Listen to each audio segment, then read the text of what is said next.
How do you have a tough conversation with a team member? Let's say somebody's really messed up. This may even be a critical conversation in the sense that you're letting them go. How do you do that? There's a lot of things you want to remember. You want to be empathetic. You want to be understanding. You want to be prepared. One thing that you want to be careful about is to not have a legal case against them. That rarely goes well when you sit and say, here are the 10 things that you did wrong. You've got to put some of that in documentation often, but that's not the conversation that you want to have. Each person is a little bit different. Some people are more tender than others. Some people can shoot straight with you. Some people need to be tiptoed around. I trust that you have the emotional IQ, or EQ, if you will, to navigate that. But I want to give you one tip that I've found is extremely, extremely helpful. It's helpful not only for the person who's hearing it, it's incredibly helpful for me in terms of getting my heart in the right place as I deliver tough news. That tip is this: whatever they did wrong that you're having to talk about is probably something that I've done wrong in my past.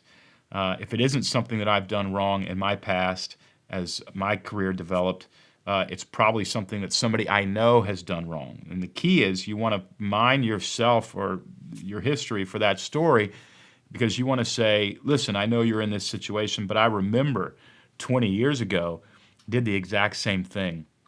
And if I hadn't made that mistake, I wouldn't have learned this. And because I learned this, my career went a better direction. Really what you're doing in that tough conversation is you're reframing the moment for that person from failure to lesson.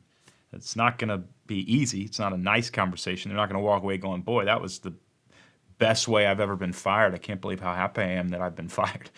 That's not going to happen.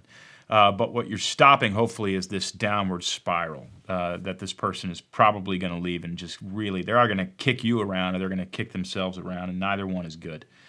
What you want to do is be able to say, hey, there's another way to look at this. And the way to look at this is just a process. We all learn, we all grow. And it happened to me. That empathy, that you and I are the same, I'm just 20 years ahead of you or whatever, is incredibly helpful in the process of those tough conversations. So today's simple tip is this: when you sit down and have a tough conversation, ask yourself, is this something I've done before? Another reason you want to do that is because it changes your heart. You actually go, man, I can't sit in judgment of this person. I did the same thing, and that's going to decrease that judgmental mindset, or that I'm going to build a case against you mindset that isn't very helpful. And the second thing it's going to do is going to give that person a way out.